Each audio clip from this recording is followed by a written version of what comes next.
बदलापूर येथे 2 चिमुरडींवर झालेल्या अत्याचाराच्या घटनेनं संपूर्ण महाराष्ट्रात खळबळ उडाली आहे। राज्यामध्ये महिला मुली सुरक्षित नाही अशी भावना निर्माण झाली आहे। त्याला अनेक घटना जबाबदार आहेत। मात्र नाशिकमध्ये 28 तारखेला जे घडलं ते महिलांमध्ये एक ऊर्जा निर्माण करणारं उदाहरण आहे।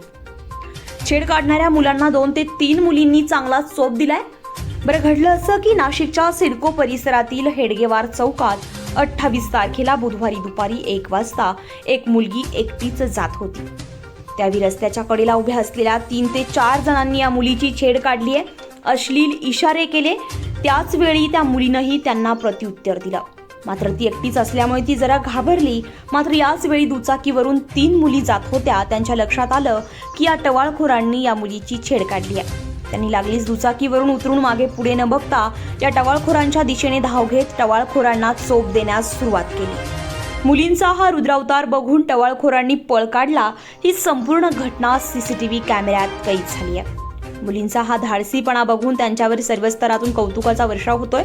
त्यामुळे महिलांनी मुलींनी आता सक्षम बनण्याची गरज आहे, तेव्हाच छेड काढणाऱ्या टवाळखोरांना आळा बसेल।